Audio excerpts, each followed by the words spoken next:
Red line Islamabad studio से पाकिस्तान के वज़ीर दिफा ख्वाजा आसिफ आज़ाद जम्मू और कश्मीर के अंदर होने वाली तब्दीली पर बहुत नला हैं। सख्त किस्म का उन्होंने शदीद गुस्से वाला ट्वीट किया, वो हम आपको ट्वीट दिखाएंगे भी और सुनवाएंगे भी। उसका जवाब जो है वो ख्वाजा साहब का किसी और ने नहीं दिया। राजा फारूक हैदर जो एक्स प्राइम मिनिस्टर हैं उन्होंने उसका जवाब दिया मुस्लिम लीग नून से, लेकिन वो जवाब ख्वाजा साहब को नहीं दे रहे थे। लेकिन जवाब बड़ा दिलचस्प है, उसकी वीडियो आपको दिखाएंगे। हम TLP के हवाले से जो हतमी फैसले हो गए हैं उसके ऊपर अज़मा बुखारी से बात करेंगे। लेकिन हमारा जो मेन सेगमेंट है वो मुसलसल सियासी धमाके या छोटे छोटे पटाखे, डिपेंडिंग ऑन कि आप किस जावी से उसको देखते हैं, जो जारी हैं। अडयाला के सामने आज हंगामा रहा, इमरान खान की बहनें वहाँ पर गईं, लीडरान वहाँ पे मौजूद थे। वहाँ पे किसी ने कहा जी हम पर पानी फेंक दिया, फिर उनको वहाँ से उठाया गया, फिर वही तमाम का तमाम चक्कर जो चलता रहता है वो हुआ। ये रोज़ थिएटर तो लग जाता है, लेकिन इसका कोई हतमी हल हमें निकालना चाहिए। हमारे पास डॉक्टर तारिक फजल चौधरी साहब, वफाकी वज़ीर बराए पार्लियामेंट मुस्लिम लीग नून के सीनियर लीडर हमारे पास मौजूद हैं, शुक्रिया आपका जी। और सेनेटर ऑन अब्बास भप्पी साहब तहरीक इंसाफ की तरफ से, सेनेटर साहब आपका भी शुक्रिया। सेनेटर साहब, अगर मैं आपसे पहले पूछ लूँ, ये आप वैसे थके नहीं हैं प्रोटेस्ट कर कर के? क्योंकि नतीजा तो निकलता कोई नहीं है। अब आपने एक और प्रोटेस्ट जुमे को शुरू किया है, आज जो वाक़यात हुए उससे आपको पता चल जाना चाहिए कि वहाँ पर लोग भी नहीं थे, कोई ज़्यादा एहतजाज भी नहीं हुआ, तो फिर भी आप प्रोटेस्ट प्लान कर रहे हैं बड़े पैमाने पर। सबसे पहले तला साहब, मैं इसकी बड़ी शदीद मजम्मत करूंगा जो आज अडियाला के बाहर हुआ। यकीन जानिए, ये जो थिएटर का जो आपने लफ्ज़ इस्तेमाल किया है, ये थिएटर आखिर लगा कौन रहा है? आप इसके ऊपर तहकीक कर लीजिए। पूरी पाकिस्तान दंगल वाले दिन लोग अपने अजीज़ और कारब अपने मिलने के लिए जेल में जाते हैं और अपने रिश्तेदारों से जाके मिलते हैं। आखिर इमरान खान साहब को क्यों रखा जा रहा है? And for a particular reason. और ये हमें आज की नहीं, ये हमें आज से 2 महीने पहले बता दिया था कि नवंबर के महीने में, क्योंकि 27वीं तरमीम भी है और भी बहुत सारे मामलात है, इसलिए खान साहब को कैद तन्हाई में डाला जाएगा। और आज वही हुआ कि अब हमारी वकीलों की मुलाकात दरकिनार, पॉलिटिकल लोगों की उनसे मुलाकात, आपने उनकी बहनों से मुलाकात नहीं करा रहे। आप उनकी जो बेसेस हैं, बुशरा बीवी, उनकी फैमिली से उनकी मुलाकात नहीं हो पा रही। आप 8 महीने हो चुके हैं, उनके बेटों से फोन पे बात नहीं करा जा रही। ये थिएटर आखिर लगाने वाले हैं क्या, चाहते क्या है? मेंटली तौर पे अगर काम सिर्फ इमरान खान को टॉर्चर करना है तो यकीन करिए ये आपकी जो मंतक है ये फेल हो रही है। आप उसको टॉर्चर नहीं कर पा रहे, कुछ और सोच लीजिए। क्योंकि जितना अल्लाह ने उसको मजबूत बनाया, जितना अल्लाह ने उसका ईमान मजबूत कर दिया है, आपकी ये जो भोंडी हरकतें ये शायद इसके कारगर नहीं हो पा रही। सो हर मंगल को अगर आप समझते हैं कि बहनें और हम लोग वहां पर इकट्ठे होकर एक थिएटर लगाते हैं, तो आप हमें ये मौका फराहम मत कीजिए। आप ये खत्म कर दीजिए थिएटर को। आप उन 3 बहनों को अंदर मिलने दीजिए, आप उनके वकला को मिलने दीजिए, आप उनकी बेटी से, उनके बेटों से उनकी बात करा दीजिए, अलहमद बात खत्म हो जाएगी। लेकिन क्योंकि आप तमाशा लगाना चाहते हैं, आप चाहते हैं अंदर से मैसेजिंग ना हो, खान साहब ऑर्डर्स जो अपने बात कन्वे करना चाहते हैं वो कन्वे ना कर सके, पार्टी यहाँ पे धर्म भरम हो जाए। और दूसरी बात, अगर आपने ये प्रोटेस्ट की बात की है, सुप्रीम कोर्ट के बाद MNA, सेनेटर्स और पार्लियामेंटेरियन ने प्रोटेस्ट करना था, वो कर दिया। कल चेयरिंग क्रॉस पे जाके MPs ने प्रोटेस्ट करना था, वो कर दिया। और इसके अलावा प्रोटेस्ट जो होता है और क्या हो सकता है? आपने एक जाके कोई जंग तो थोड़ी लगनी है, आपने अपना जाके एहतजाज ही रिकॉर्ड कराना है। और इस वक्त पाकिस्तान में सबसे बड़ा एहतजाज कहाँ रिकॉर्ड हो सकता है? वो सुप्रीम कोर्ट है। ये वो जगह है जहां पे जमहूरियत को कत्ल किया गया था। आज 27वीं तरमीम के लिए तारिक फजल चौधरी साहब आए बैठे हैं, तो मैं समझ नहीं पा रहा था कि कोई भी मेरा दोस्त जो पाकिस्तान में देखे हैं उसको जस्टिफाई कैसे करता है। आज और कल जो प्रोटेस्ट हमने देखे हैं उसी किस्म के प्रोटेस्ट आप जारी रखेंगे जो आपका हक है? क्योंकि आपने कहा ना जी कि हमने कोई टेक ओवर तो नहीं कर लेना या हंगामा तो नहीं करना, तो आपके पहले प्रोटेस्ट के जो मकासद, डिक्लेयर्ड मकासद और जो तरीकाकार था वो इससे बहुत मुख्तलिफ था। अच्छा, वैसे तला साहब, वक्त के साथ चीज़ें भी चेंज होती हैं। खैर, इस वक्त जो मामला थे वो बेसिकली 27वीं तरमीम के हवाले से, 27वीं तरमीम का जो धमाका है या जो उसका मेन कत्लेआम हुआ है कॉन्स्टिट्यूशन का, वो इसी आइनी दस्तूर व इसी शाहराह पे हुआ है, इसी सुप्रीम कोर्ट के बाहर हुआ है, जहाँ पे एक ऐसा काम मंतक लगाया गया। मैं तो समझता हूँ आप इस वक्त पाकिस्तान को इस्लामी जमहूरिया कैसे बुला सकते हैं? आप इसको इस्लामी पाकिस्तान कर लें और शायद ये वर्कआउट। देयर इज़ नो जमहूरियत इन पाकिस्तान एनी मोर।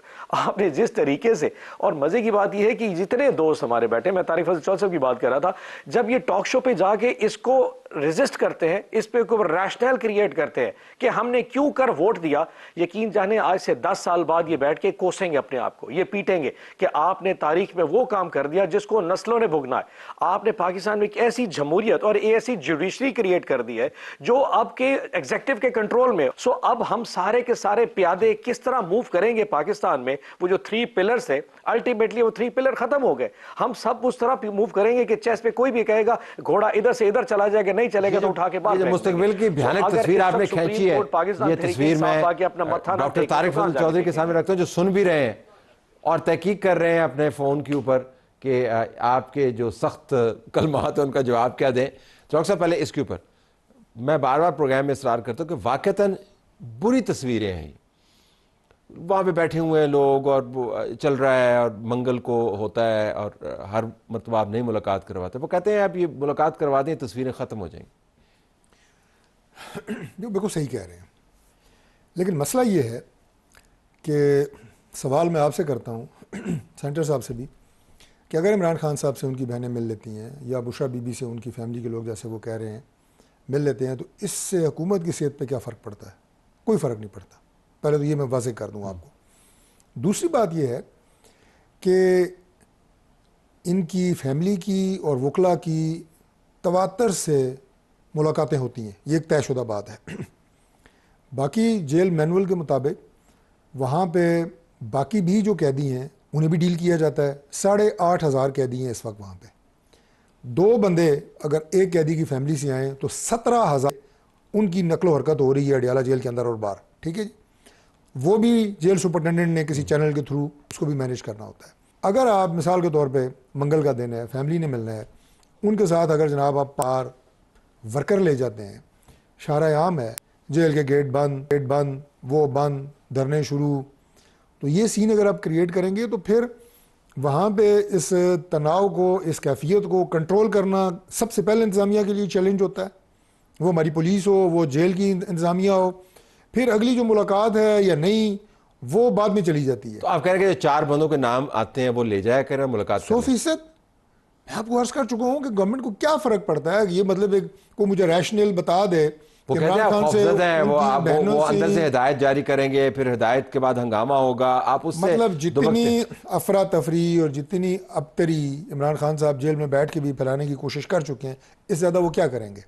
जितने हमले वो इस्लामाबाद के ऊपर मुसल्लह जत्थों के ज़रिए करवा चुके हैं, इससे ज़्यादा और क्या करेंगे? हमें कोई ऐसा ख़तरा नहीं है कि इमरान खान साहब से कोई मिलेगा तो हिदायत लेके आएगा और उसके बाद जो है वो कोई इससे बड़ा कोई एक तस्वीर ये भी है कि 27वीं आईनी तरमीम को पास करवाने माहौल बनाना था, तो उसमें शायद सख्ती ज़्यादा है। अगर मैं सेंटर साहब की बात सुनी, वो कह रहे हैं कि 27वीं आईनी तरमीम की वजह से उनको कैद तन्हाई में रखा गया है और ये सारा मामला 27वीं आईनी तरमीम से। आप कह रहे हैं को फ़र्क नहीं पड़ता? 27वीं नहीं, प्रैक्टिकली फ़र्क नहीं पड़ता। 27वीं जो तरमीम है वो पास करनी है आपकी असम्बली ने, आपकी सेनेट ने 2/3 अक्सरियत से। उसे इमरान खान को जनाब कैद तन्हाई में रख के या उन्हें जेल में बैठ के किसी किस्म का कोई जो लफ्ज़ उन्होंने इस्तेमाल किया, हालांकि ऐसी कोई बात है नहीं, किस तरह का कोई टार्चर उन्हें करना ज़हनी तौर पे या किसी और हवाले से, इसकी 27वीं मुझे आप मंतक समझा दें कि आपस में इनका क्या ताल्लुक है, क्या जोड़ है और क्या इस तरमीम को क्या फैसिलिटेशन हो सकती है। क्योंकि मैं तो बरह रास्त एकेडमिकली तो नहीं, ज़ाहिर है मैं कोई कानूनदान तो नहीं हूँ कि 27वीं तरमीम को ड्राफ्टिंग में नंबर हो फिर आप नंबर तो जो एडमिनिस्ट्रेटिव मामला थे 27वीं तरमीम के, वो सारे मेरे ज़िम्मे थे। मैं चीफ विप भी हूँ अपनी पार्टी का, रूलिंग पार्टी का, प्लस पार्लिमानी मिनिस्ट्री का, पार्लियामेंट्री अफेयर्स का। तो किसी तरह का भी लिंक एस्टेब्लिश नहीं होता इस तरमीम को पास करने से इमरान खान का जेल में बैठ के जो कोई डायरेक्शन दें कोई फ़र्क नहीं पड़ता। लेकिन मेरी दोबारा ये गुजारिश है कि जिन लोगों ने मिलना है, अगर वो एक नॉर्मल जिस तरह के वहाँ पे लोगों को मिलने जाते हैं, जाएं, टाइम से जाएं। Family and legal team, this is priority. इन्हें ना कोई रोकेगा ना रोक सकता है, क्योंकि ये उनका एक राइट है। लेकिन जो मैं आपको फिर ये कहूँ कि जो जब वहाँ पे जाके आप उसको बाकायदा एक जलसा बनाने की कोशिश करते हैं, फिर उसकी फुटेजेस बनाते हैं, फिर जनाब उसको देखिए ना, न्यूज़ ना बनाए। चले इसको इस तरह कर लेते हैं कि आप हर मंगल को या हर जो उनका वो दिन होता है, जुमरात होती है गालबन, जिसमें लीगल टीम मिलती है, उसमें आप एक न्यूज़ क्रिएट करने की कोशिश करते हैं कि जनाब ये हो गया, बड़ा जुल्म हो गया, तशद्दुद हो गया। तो ये कुछ नहीं होता अगर आप तहम्मुल से जाएं और मिलें।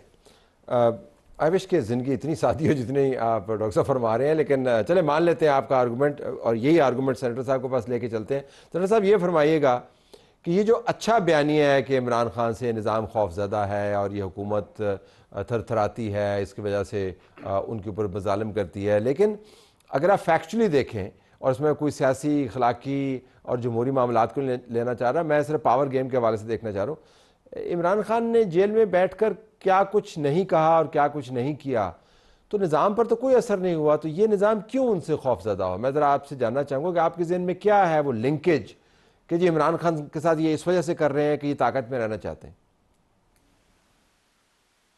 दरअसल जब आप ताकत के बिल्कुल मंबे पे पहुंच जाए ना, बिल्कुल पीक पे चले जाए, तो छोटी सी चीज़ भी आपको खौफ में डाल देती है। मैं एक एफिडेविट बैठा देख रहा था, परसों एक वर्कर के पुलिस गई और उसने कहा जी जो लोग गए थे पुलिस के साथ, उन्होंने कहा जी ये एफिडेविट साइन कर दें।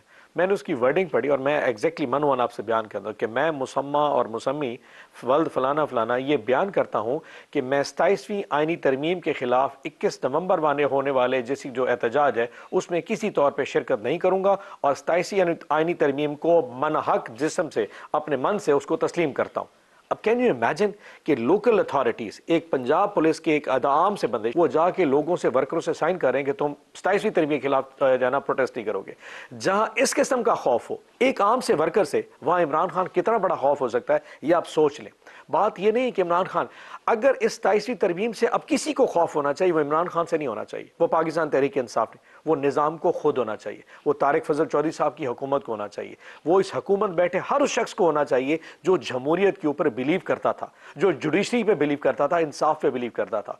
आपने ये जो कत्लेआम कर दिया है उसके बाद बचा कुछ भी नहीं। आप छोड़ दीजिए हम क्या कर सकते हैं, हम क्या कर सकते हैं, हमारी कितनी कैपेसिटी हमें भी अंदाजा है इस हालात के अंदर। लेकिन आपने जो निज़ाम के साथ वाकईतन अपनी अपनी समझ बूझ के लिए जानना चाहता हूं कि क्या हुआ है। वैसे कत्लेआम का लफ्ज़ आपने इस्तेमाल किया, क्या हुआ है? 2-3 जज साहबान ने रिजाइन किया, क्या हुआ? सिंपल कुछ भी नहीं। तलत साहब वेरी फ्रैंकली कुछ भी नहीं हुआ। इनफैक्ट ये देखिए जो कुछ जमहूरियत में बचा था वो खत्म हो गया, दैट्स इट। अब उसकी मैं सारी लिस्ट बनाना शुरू करूं, 243 45 समझाएं जरा ना कि कैसे हुआ। डजंट मैटर, बता देता हूँ सिंपल सी चीज मैं आपको एक बता देता हूँ, 10 बताने में बड़ा टाइम लग जाए, सिंपल बता देता हूँ। इस वक्त आपके हैंड पिक जुडिशरी आपकी मर्जी की है, जो जज लगेगा वो आपकी मर्जी का लगेगा, सिंपल सी बात है। आपने अपनी मर्जी का एक जज लगा दिया, उसके नीचे जजेस और भी लगा दिए, अगले 5 साल तक जो जुडिशरी वही कुछ करेगी जो आप चाहेंगे, सिंपल है, हमें किसी से और कोई इतराज नहीं। ओके डॉक्टर साहब, चार्ज ये कि आपने चेरी पिक और हैंड पिक किया और जुडिशरी के अंदर इनके ख्याल के मुताबिक मामलात उस तरफ जा रहे हैं कि अब वहाँ से इनको कम से कम इंसाफ की उम्मीद नहीं है। सबसे पहले तो मैं ये अर्ज़ कर दूँ कि जो ये तासुर दिया जा रहा है तहरीक इंसाफ की तरफ से, बिलखुसूस सोशल मीडिया पे, और सेंटर साहब ने भी बात की कि इमरान खान से कुछ डर रहा है, तो मैं एक लाइन में ये अर्ज़ करना चाहता हूँ कि जिस सिस्टम को वो ये पैगाम दे रहे हैं कि आप हमसे डर रहे हैं, और इमरान खान इतने बड़े किंग कांग बन चुके हैं कि वो उस सिस्टम को डरा सकते हैं। किंग कांग के लिए वैसे ये इस्तेमाल करते हैं, आपने इतना बड़ा किंग कांग नहीं, मैं वो इशारा अगले लफ्ज़ के लिए था। अच्छा। कि जो ये समझ रहे हैं कि वो अब किंग कांग बन चुके हैं और सिस्टम इनसे डर रहा है, उस सिस्टम के सामने इमरान खान बहुत बोने हैं, वो सिस्टम का कुछ भी नहीं कर सकते, और ना उन्हें ये समझना चाहिए कि मैं उस सिस्टम का कुछ बिगाड़ सकता हूँ, क्योंकि वो सिस्टम है मुंसलिक रियासत के साथ। रियासत को जितना आप टक्कर मारेंगे आपका अपना माथा फटेगा, रियासत नहीं हिलती होती। आप जो कर रहे हैं उससे पाकिस्तान का नुकसान हो रहा है। जितनी नफरत तो आप क्या, हो एक चुके तरफ हैं, तो आप कहते हैं कि वो कुछ कर नहीं सकते, फिर आप कहते हैं वो कर रहे हैं। क्या कर रहे हैं? कर वो ये रहे हैं, पिछले 10 साल से कर रहे हैं ना, मैं अभी की बात नहीं कर रहा। ठीक। उससे उन्होंने पाकिस्तान का जो सोशल और पॉलिटिकल फैब्रिक है उसमें इतना नफरत का बारूद भर दिए है, नौजवानों के जहनों को इतना उन्होंने खलफशार और इंतशार का शिकार कर दिया है कि आज पाकिस्तान की सोसाइटी में अमली तौर पे आपको उसके असरात नज़र आ रहे हैं। ये वो मैं समझता हूँ कि पॉलिटिकल असर तो हुआ ना, फिर इसका मतलब आपको परेशानी तो है ना। फिर देखिए, परेशानी के मतलब कोई मेरे खिलाफ तो नहीं की ना, किसी और के खिलाफ तो नहीं की, मुल्क के खिलाफ की है ना। इसका नुकसान मुल्क को हो रहा है, इसका नुकसान मुल्क भुगत चुका है, मुल्क भुगत रहा है। नफरत की बुनियादों के ऊपर अगर आप सियासत करेंगे और सिर्फ आप लड़ा के इंतशार, एक शहर बंद, दूसरा बंद, अब मैं पूरा पाकिस्तान बंद करूँगा, अब मैं इसको नहीं छोड़ूंगा, उसको टांगूंगा, इसकी मूछें मरोड़ूंगा, इसको उल्टा टांगूंगा। ये स्टेट्समैन की स्टेटमेंट्स हैं जो सारी मैंने इमरान खान साहब अब माजी में क्या दिया, चले इसने नुकसान दिया पाकिस्तान के पॉलिटिकल सिस्टम को। एक बात तो ये है। दूसरी बात जो आप पूछ रहे थे जज साहबान के हवाले से, ये जो तस्वर है, देखिए मैं अर्ज करता हूँ आम अल्फाज में, वो अपना जज ला देता है। मैं अर्ज करता हूँ, जो पार्लिमान का इख्तियार था जजेस की तकर्री में, वो 26वीं तरमीम में वापस किया गया है। इससे पहले जस्टिस इफ्तिखार साहब ने वो छीना था पार्लिमान से। इससे पहले भी पार्लिमान का एक इख्तियार लिमिटेड मौजूद होता था जुडिशल कमीशन में। जी इतने फेवरेट होते थे। अच्छा, फेवरेट तो जनरल मुशर्रफ भी हमारा था। कौन दसो, आपका फेवरेट था? हमारी पार्टी का फेवरेट था ना। लीडरशिप का फेवरेट ना होता तो उसे आर्मी चीफ लगाते। तो ये जो लोग फेवरेट होते हैं, ये छोड़ें, बस दूसरी तरफ निकल जाएगी। आप समझ गए होंगे मैं क्या कहना चाह रहा हूँ। फेवरेट थे, जस्टिस साहब बड़े अच्छे इंसान हैं, लेकिन मैं आपको ये अर्ज कर रहा हूँ कि वो उस दौर में छीना गया पार्लिमान का इख्तियार जजेस अपॉइंटमेंट के हवाले से। वो 26वीं तरमीम में आपने वापस किया और उसमें अपोजिशन की नुमाइंदगी भी है। जितने मेंबर पार्लिमान से गवर्नमेंट के हैं उतने ही अपोजिशन के हैं। उसके अलावा मेजॉरिटी तो जजेस की है जो वहाँ पे बैठे हुए हैं, वो पुराने बैठे हुए हैं। बाकी बाहर के नुमाइंदे हैं, सिविल सोसाइटी का नुमाइंदा है। तो लिहाजा वो इख्तियार जुडिशल कमीशन का ही है। जजेस की अपॉइंटमेंट, जज को फारिग करना है वो भी कमीशन करेगा। और अब हमने जो दूसरी चीज़ डाली है कि जज ट्रांसफर हो सकता है, वो भी कमीशन करेगा, प्राइम मिनिस्टर नहीं करेगा। It's not the executive authority of the prime minister, commission ही करेगा। तो कौन सा जनाब कत्लेआम हो गया इसमें इंसाफ का? ये कमीशन का सेनेटर साहब से पूछ ले। सेनेटर साहब, ये कमीशन का अब उसमें अपोजिशन की भी नुमाइंदगी है और आपके मेंबरान के मैंने नाम भी पढ़े हैं, तो वो जाएंगे फिर कमीशन का हिस्सा बनेंगे? क्योंकि आपने तो जिस किस्म का तस्वर खींचा है और तस्वीर बनाई है आपने, तो उसमें तो लगता है कि ना उस कोर्ट के सामने आप पेश होंगे, ना उस कोर्ट के निज़ाम के साथ आप किसी किस्म का कोई हाथ मिलाएंगे, बस वो ना है। लेकिन उसके कमीशन में तो आपके जुडिशल कमीशन में आपके मेंबरान के नाम है। तला साहब, वैसे आप मुझसे जब सवाल पूछ रहे थे, आप अपने आप से भी शायद सवाल पूछ रहे होंगे कि जब इस वक्त फेडरल कॉन्स्टिट्यूशन कोर्ट को बनाया गया, इसानी कोर्ट को, और उसमें जितने जजेस की अब अपॉइंटमेंट ही है, इसमें कौन सा मेरिट है? इसको किसने लगा? इससे पहले जुडिशल कमीशन ऑफ पाकिस्तान था या सुप्रीम जुडिशल काउंसिल थी? अब वो सारी की सारी उन्हीं फेडरल कॉन्स्टिट्यूशन कोर्ट्स के जजेस पे बेस्ड है जिनको आपने अपनी मर्जी से लगा दिया। इस वक्त एफसीसी के जितने जजेस हैं, ये जिस भी सिलेक्शन क्राइटेरिया हैं, इनको हैंड पिक किया गया है। और इसको लगाने में सेनेटर्स और एमएनएस जो आपने अपोजिशन किया, उसमें एक एक बंदा होता है। अली जफर साहब, बैरिस्टर गौर साहब की बात कर रहे थे, जिनको पहले नोटिफाई किया था। 9 बंदे तो गवर्नमेंट के हैं, और उन 9 बंदों को किसने इंस्ट्रक्ट करके क्या लगाना है, हम सब समझ सकते हैं। मैं एक सवाल अगर इस वक्त तारिक फजल चौधरी साहब से कैसे है उसके अंदर, सारे जज मौजूद हैं, वो भी गवर्नमेंट जज साहब, चीफ जस्टिस है वो भी हुकूमत का है, और जो चीफ जस्टिस है फेडरल कोर्ट के वो भी हुकूमत का है, बार का बंदा भी हुकूमत का है। हर वो शख्स जो इस वक्त जुडिशरी में लगाया जा रहा है, जिसने इनको आके सर पे सलाम कर देना है, उसको ये लगा दिया जाएगा। और जो जज इनकी मर्जी नहीं मानेगा उसको ट्रांसफर कर दिया जाएगा, और जो ट्रांसफर नहीं मानेगा उसको अकाउंटेबल सुप्रीम जुडिशियल काउंसिल में करके रिटायर कर दिया जाएगा। इतना ही सिंपल है। यानी कि जो जज मेरी मर्जी का फैसला नहीं देगा उसको घर भेज दिया जाएगा। That is simple. Islamabad high court में अब कोई फैसला नहीं हो सकता। ये आपने फरमाया ये हुआ है किसी जगह पे अभी तक? अभी इस वक्त इस्लामाबाद हाई कोर्ट से तमाम जजेस को ट्रांसफर कर दिया जाएगा। जिसने अलकादर केस में इमरान खान को जमानत देने की कोशिश की उसको यहां से क्वेटा भेज दिया जाएगा, और अगर क्वेटा नहीं जाएगा तो उसको फारिग कर दिया जाएगा। Ultimately it all boils down to Imran Khan. Tariq Fazal Chaudhry साहब ने कहा ना कि खान से क्या किस किस्म का डर है? ये है डर कि आपने अलकादर की अपील लगने इस्लामाबाद हाई कोर्ट में नहीं लगने देनी। 9 महीने से अलकादर की अपील नहीं लग सकी। It is as simple as that. अगर मैं तारिक साहब से ये पूछूं कि तारिक साहब 26वीं 27वीं को साइड रख लें, आप अपने हुकूमत का कोई एक काम ऐसा बता दें जिस पे आप फख्र कर सकते हो, शायद he won't even remember that. यानी कि पाकिस्तान में क्या बलूचिस्तान का इशू आपने रिजॉल्व कर दिया? क्या आपने खैबर पख्तूनख्वा का जो इस वक्त इशू चल रहा है रिजॉल्व कर दिया? क्या पाकिस्तान में इकोनॉमिकली किसी बंदे की जिंदगी में कोई फर्क आया? कुछ नहीं आया। हाँ, एक फर्क आया, 26वीं तरमीम कर दी है, 27वीं भी कर दी है, और 28वीं भी कर देंगे। हर वो तरमीम जो आपकी ताकत को तकवीत देती है, हर वो तरमीम जो इमरान खान को और फर्दर इन जेल की सलाखों के पीछे रखने के लिए आपकी मदद करेगी, वो तरमीम आप करेंगे। और यही कुछ है जो तमगा आप अपने सीने पर लगा के जाएंगे। अदरवाइज पाकिस्तान की अवाम के लिए आपने क्या कुछ किया? पाकिस्तान की अवाम में जाके पूछ लीजिए, किसी जुमे की नमाज में जाके पूछ लीजिए कि लोग आपके बारे में सोचते क्या हैं। जो डॉक्टर साहब कोई 26वीं 27वीं के बाद अलावा कोई कारनामा बताएं, 28वीं ना बता दीजिएगा। नहीं, सबसे बड़ी बात यह है जी कि उन्होंने जो पूरा एक टेबल गिना है कि क्या इस शोबे में कोई तरक्की हुई है, तो जब आप तशरीफ़ ले गए थे या भेज दिए गए थे एक अदम एतमाद की तहरीक के बाद, तो उस वक्त तो पूरी दुनिया कह रही थी पाकिस्तान डिफ़ॉल्ट कर रहा है, लेकिन अल्लाह के फजल से पाकिस्तान को अल्लाह ने बचाया, हमने बचाया, और आज पाकिस्तान के जितने इकनॉमिक इंडिकेटर्स हैं वो बेहतरी की निशानदेही कर रहे हैं, पाकिस्तान बेहतर हो रहा है। हमारे दौर में अल्लाह के फजल से मार्का हक हुआ, हमने जीता। उसके बाद पाकिस्तान की जो पजीराई हुई इस्लामी ममालिक के ब्लॉक में, पूरी दुनिया में आज पाकिस्तान की इज़्ज़त है। आपके दौर में और आज के दौर में अगर आप कंपेयर करेंगे, यकीनन पाकिस्तान आगे बढ़ा है। पाकिस्तान की हर फोरम के ऊपर अल्लाह ने पाकिस्तान को इज़्ज़त दी है और मज़ीद देंगे इंशाअल्लाह ताला।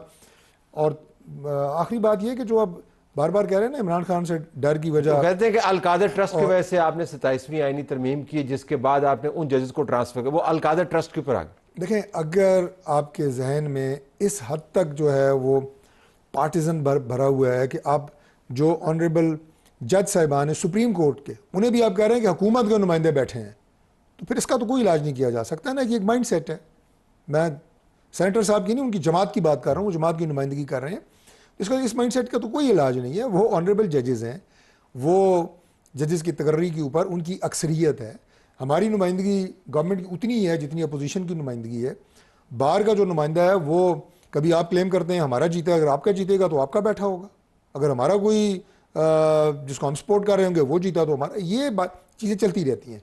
ये कोई गवर्नमेंट की कोई ऐसी इदारा या बोर्ड नहीं है जो प्राइम मिनिस्टर करेंगे। वैसे जो इस्लामाबाद हाई कोर्ट से, देखिए मैं तो वैसे मेरा ना ये मेरा शोबा है ना ये मेरी वजारत है, तो इस सिलसिले में मैं कोई कमेंट नहीं कर सकता। लेकिन ख्वाहिश क्या है वैसे? मेरी क्या ख्वाहिश होनी है? वैसे जानना चाह रहा हूं। मेरा कोई ऐसा केस भी नहीं है वहाँ पे। मासूम सा जवाब है। आपका बहुत शुक्रिया, आपका बहुत शुक्रिया। नाज़रीन, प्रोग्राम हमारा जारी है।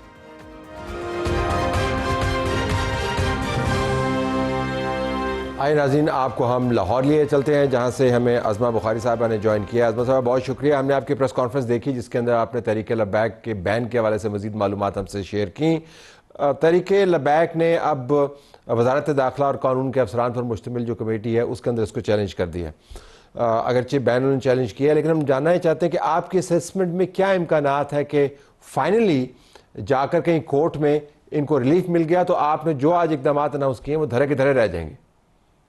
बहुत शुक्रिया तलत साहब। देखिए, मैं नहीं समझती कि इस पूरी दुनिया में कोई ऐसी कोर्ट हो सकती है जो इस किस्म के जिसमें हमेशा एक ट्रैक रिकॉर्ड हो जिस जमात का फसाद करने के लिए, रियासत के खिलाफ जो है वो हथियार उठाने के लिए, रियासत को पैरालाइज करने के लिए और मार धार करने की जिनकी एक हिस्ट्री हो, उसको कोई भी अदालत रिलीफ दे सकती है। और जो भी आज भी मैंने जो चीजें आपके सामने रखी उसमें अब जो वक्तन फवक्तन ये पुलिस वालों को मार पीट के या जो 2021 के दौरान जो लास्ट एक इनका मार्का हुआ था जिसमें 11 पुलिस वाले शहीद हुए थे और उसमें बहुत सारा सामान इन्होंने छीना भी था। इस दफा भी जब ये आए थे तो आपने देखा बहुत सारी गाड़ियों को आग लगाई गई, बहुत लूटमार की गई, प्राइवेट लोगों की गाड़ियां छीनी गई। तो वो वो मैंने आज दिखाया भी है, वो असलहा भी, वो जो बुलेट प्रूफ जैकेट्स हैं वो भी, टीयर गैस के शेल्स भी थी, ये तमाम चीजें जो है वो इनसे अभी रिकवर भी हुई हैं। और इसीलिए इनके हम पूरी तैयारी के साथ इंशाल्लाह कोर्ट में जाएंगे और जिन लोगों को जो है इसके अंदर चार्ज किया जा रहा है उनको बकायदा साइंटिफिकली उनके खिलाफ एविडेंस इकट्ठी करके कोर्ट में ले जा रहे हैं, जिसमें जियो फेंसिंग भी शामिल है कि जो लोग जहां जहां पर मौजूद थे और जो कुछ उन्होंने किया, बहुत सारी रिकॉर्डिंग्स मौजूद हैं जो कैमरे की आंख ने महफूज की हैं, जो सेफ सिटी के इनको मालूम भी था कि यार सेफ सिटी के कैमरे लगे हुए हैं, बहुत सारे कैमरों को उन्होंने नुकसान भी पहुंचाया, लेकिन इर्द गिर्द से कैमरों से और जो मुख्तलिफ प्राइवेट जो दुकानें हैं या जगह हैं उनके ऊपर जो कैमरास थे उनसे भी जो है वो सारी फुटेजेस ले ली गई हैं। तो इंशाल्लाह ताला पूरी तैयारी के साथ आप ये फरमाइए, जो दस्तावेज वो कोर्ट कर रहे हैं वो ये कि हुकूमत के साथ एक मुआहदा उनका हुआ, जब पहली मरतबा उनको बैन किया गया फिर मुआहदा हुआ, वो कह रहे हैं कि इस मरतबा जो बैन हुआ है उस मुआहदे की शिकों से मुतसादम है।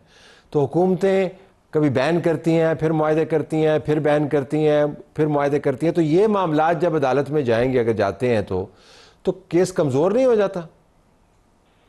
देखिए तलत साहब, जो भी अगर माजी में गलत हुआ है और अगर हुकूमतों ने एक ब्लैकमेलिंग का शिकार होकर या सियासी मसलतों का शिकार होकर हमेशा सरेंडर किया है, तो क्या हर वक्त रियासत को यही करना चाहिए या रियासत को इनफ इज इनफ कह के अब आगे बढ़ना चाहिए? चूंकि पंजाब हो या पूरा पाकिस्तान में भी पाकिस्तान को आगे अगर बढ़ना है तो इंतहा पसंदी की और ये जत्थेबाजी की जो सियासत और तरीका है, इससे इससे निकलना होगा। और इसके अंदर मैं समझती हूँ कि अगर जो पहले भी गलतियां रियासत से, हुकूमतों से हुई हैं, उसको अगर रेक्टिफाई करने का अभी भी इट्स नेवर टू लेट, और अगर ये फैसला कर लिया गया है तो ये बहुत खुश आएंगे। ये फरमाएगा कि इस तंजीम की तमाम पॉलिसियाँ इसके सरबराह के गिर्द घूमती थी, अब वो आपको मिल नहीं रहे, तो वो कहाँ पे छुप गए हैं? जो एजेंसियाँ दहशतगर्दों को पकड़ लेती हैं, तो आपकी नाक के नीचे से गायब हो गए, तो किधर हैं ये लोग? पंजाब में तो नहीं है। दरअसल मैंने कई दफा गुजारिश की है कि पंजाब में वो किसी सूरत में नहीं है। और उसके बाद देखिए, आजकल बहुत सारी ऐसी टेक्निक्स और ऐसी चीजें हैं जिसके अंदर बहुत सारे लोग, सियासी हो या गैर सियासी हो, वो भी बहुत बहुत अरसा तक जो है वो गायब रहते हैं और फिर अल्टीमेटली कहीं ना कहीं किसी ना किसी दिन तो पकड़े जाते हैं। पकड़े तो उनको जाना है, अब वो किस दिन है ये गॉड नोज। लेकिन इसमें इस सारी चीज के साथ साथ जो एक बहुत अच्छी चीज हुई है, जो मैं पता नहीं आप मुझसे इसके बारे में सवाल करेंगे या नहीं, लेकिन मैं चाहती हूँ कि मैं जरूर आपके साथ उसको शेयर करूं। जो एक बहुत बड़ा माइलस्टोन है जो पंजाब हुकूमत ने अचीव किया है, और वो ये है कि इस पूरे वाकये के बाद पंजाब हुकूमत ने ये फैसला किया कि जो हमारी मसाजिद हैं, जो एक अमन की, सलामती की जगह है, जो एक जहां से जो है वो भाईचारे का और मुल्क के जो है वो साथ खड़े होने का पैगाम जाना चाहिए, वहां से उस मिंबर को, उन मसाजिद को इस्तेमाल करते हुए नफरत अंगेजी की जाती है। तो हमें जो ये इनके ये जो इस किस्म के फैक्टर्स हैं, इनको बीच में से निकालना होगा। और जो इन लेटर स्पिरिट जो हमारे आइमा कराम हैं, जो मसाजिद का एहतराम जानते हैं, जो हमेशा पाकिस्तान की सलामती के साथ खड़े होते हैं, हमें उनके साथ रियासत को खड़े होना पड़ेगा। और इसके लिए जो है वो रजिस्ट्रेशन की एक कैंपेन शुरू की गई थी पंजाब हुकूमत की तरफ से, और सिर्फ 15 दिन के अंदर अंदर इस जो हमारी 73,000 के करीब छोटी बड़ी मसाजिद हैं पंजाब के अंदर, उसमें अल्हम्दुलिल्लाह इस वक्त तक 50,000 से ज्यादा मसाजिद के जो आइमा कराम हैं वो अपने आप को रजिस्टर करा चुके हैं। पूरे कवायफ उन्होंने खुद वॉलंटरीली आकर जो है वो दफातर के अंदर जमा कराए हैं। और ये 84% के करीब हमने अपना टारगेट अचीव कर लिया है 100% में से। एक्सपेक्ट किया जा रहा है कि विद इन 3-4 डेज इंशाल्लाह ये 100% अचीव होगा। तो वो जो एक इस सारे फसाद को एक जो मजहबी रंग दिया जा रहा था, जो तफरकाबादी कहा जा रहा था, जो एक और डिवाइड क्रिएट करने की कोशिश की जा रही थी, उसको बहुत बुरी जो है वो जद पहुंची है। और आइमा कराम ने, जो हमारे उलमा कराम है, उन्होंने फैसला किया कि उन्होंने मुल्क के साथ और रियासत के साथ खड़े होना है। और ये बहुत बड़ी कामयाबी है जो पंजाब हुकूमत ने हासिल की है। ये फरमाएगा कि मदारस भी इनके साथ जुड़े हुए थे, उनका भी आपने मुकम्मल इंतजाम करना था, वो क्या बना? जी, मदारिस जो जितनी भी इनकी मसाजिद हैं और मदारिस हैं, उसका पहले ही जो महकमा औकाफ ने पहले वहां पर अपने लोगों को अपॉइंट किया था। अब वो जो मुफ्ती मुनीब साहब हैं, उनके जो है उनकी तंजीम के हवाले इन तमाम मदारिस और मसाजिद को कर दिया गया है। कोई मस्जिद, कोई मदरसा बंद नहीं है, और तमाम जगहों पर जो है वो अपनी रूटीन में जो है वो तमाम काम चल रहे हैं। लेकिन उसके साथ साथ अब जो बाकी भी मदारिस हैं, इसके लिए भी ये गुड न्यूज है कि जो वफाकुल मदारिस हैं हमारे 5 बड़े तमाम सेक्ट्स के, उन लोगों ने भी जो है उनके साथ जो हमारा होम डिपार्टमेंट है वो उनके साथ मीटिंग्स करने के बाद अल्हम्दुलिल्लाह इस नतीजे पर पहुंचे हैं। और तमाम जो हमारे वफाकुल मदारिस के जो हमारे लोग हैं, जो हमारे बड़े जय्यद उलमा कराम हैं, उन्होंने पंजाब में जो मदारिस की रजिस्ट्रेशन है उसके लिए आमादगी का इजहार किया है। और अल्हम्दुलिल्लाह जो है वो हम इस तरफ भी इंशाअल्लाह ताला बहुत तेजी से बढ़ेंगे। ये जो वजीफे आप दे रहे हैं, हम आपके मुंह पर मारते हैं, ये अल्फाज मेरे नहीं है, मौलाना फजल रहमान के हैं, चंद दिन पहले उन्होंने अदा किए। तो आप ये फरमा रही हैं कि मसाजिद और मदारिस जो उनके मकतबा फ़िक्र के साथ अटैच्ड हैं, वो भी इस पर आमादा हो गए? बुजुर्ग हैं, मैं उनके बारे में कुछ नहीं कहना चाहती, वो कुछ भी बड़े हैं वो कह सकते हैं, लेकिन जो उनके जो जेर असर या जो उनके मसलक से रिलेटेड हमारे आइमा कराम हैं, उन्होंने भी अपनी रजिस्ट्रेशन करवा दी है, बड़ी तादाद करवा दी है। अच्छा, आपका एक अपना केस भी चल रहा है, उसकी प्रोग्रेस से आप मुतमईन हैं? मुतमईन किसी हद तक चले, आप कह सकते हैं कि मैं मुतमईन हूँ इस हद तक कि कम से कम जो लोग इसके अंदर मौजूद थे वो कम से कम कानून के जो है वो कटहरे में आए तो सही। और उसके ऊपर chief justice of Lahore high court जो है उन्होंने उसके ऊपर मेरे केस पे डे टू डे हियरिंग का भी जो है वो हुक्म दिया है। अभी तक तो मुखालिफ वकला जो है वो भाग रहे हैं उससे, लेकिन हम डे टू डे हियरिंग के लिए भी तैयार है। बट इसमें मुसीबत अब ये है कि वो मौसूफा जिन्होंने मेरे पे मेहरबानी की थी, अब उनके वालिद और उनकी वालदा भी मेरे पे मेहरबानियां फरमा रहे हैं। उनके वालिद इकराम ने कुछ दिन पहले मेरे बारे में जितनी गंदी और बेहुदा गुफ्तगू की है, ना वो उनकी उम्र को कहीं से जो है वो सूट करती थी, ना एक बेटियों के बाप को इस तरह की गुफ्तगू जो है वो करती है। लेकिन जाहिर है फिर मैं ये कहने पे मजबूर हूं कि शायद बच्चियों की तालीम और तरबियत ही ऐसी हुई है, जो वो कर रही है उसमें उनकी गलती नहीं है। और अब ये कोई 8-10 मरतबा हो गया, उनकी वालदा ने भी मेरे बारे में, उनके वालिद साहब ने भी बहुत कुछ फरमा दिया है। अब मैंने आज एक नोटिस भिजवा दिया है जो उनके वालिद साहब को भी, उन्होंने मेरे बारे में जो गंदे और घटिया इल्जामात लगाए हैं, मैं उम्मीद करती हूँ कि वो अब कोर्ट में उसको साबित कर पाएंगे। अज़मा साहब बहुत शुक्रिया, आपने हमें ज्वाइन किया। नाज़रीन, अब वक्त है ट्वीट और वीडियो का। ट्वीट हम आपको पहले दिखा और सुना देते हैं क्योंकि पाकिस्तान के वज़ीर दिफा का ये ट्वीट है और बात कर रहे हैं आज़ाद जम्मू कश्मीर के अंदर जो नई हुकूमत बनी है। सुनिए और देखिए वो क्या कह रहे हैं। आज़ाद कश्मीर की क्या सियासत है। कल तक जो वज़ीर आज़म का काबीना में रुकन था वो इसके खिलाफ तहरीक अदम एतमाद में वोट देता है और ख़ुद वज़ीर आज़म बन जाता है। अदम एतमाद एक शख्स के खिलाफ नहीं, हुकूमत और काबीना के खिलाफ बनता है। इक़्तिदार की म्यूजिकल चेयर्स ने सियासतदानों के ज़मीर मुर्दा कर दिए हैं। बड़ा स्ट्रॉन्ग ट्वीट है, लेकिन ये ज़मीर मुर्दा करने का प्रोसेस था क्या? जो साबिक वज़ीर आज़म है आज़ाद जम्मू एंड कश्मीर के और मुस्लिम लीग नून से मुंसलिक सीनियर रहनुमा राजा फ़ारूक हैदर, उन्होंने गुज़िश्ता रोज़ असम्बली में तकरीर करते हुए बताया क्यों कि ज़मीर मुर्दा क्यों हुए। और भाई आपके पास 27 मेंबर मौजूद थे अपने नए कायदे, वरना आपको इतना गठा जमा करने की क्या जरूरत है? आपको जैसे मसूफ जो चले गए इनके लिए किया, हमने कब उनको वोट देना था? आज भी नहीं देना था। और आज जो वोट दिया है, ये जो निकाह हुआ है, इसके निकाह ख्वाह है आसिफ जरदारी साहब और शहबाज शरीफ साहब। ये हमने पार्टी की क़यादत के कहने पर वोट डाला। मैं इससे आगे कुछ नहीं कहूँगा। या तो ख्वाजा साहब फ़ारूक हैदर से बात कर लें या फ़ारूक हैदर जो है ख्वाजा साहब से बात कर लें या दोनों मिलकर प्राइम मिनिस्टर और सदर से बात कर लें। इजाज़त चाहते हैं। अल्लाह हाफ़िज़।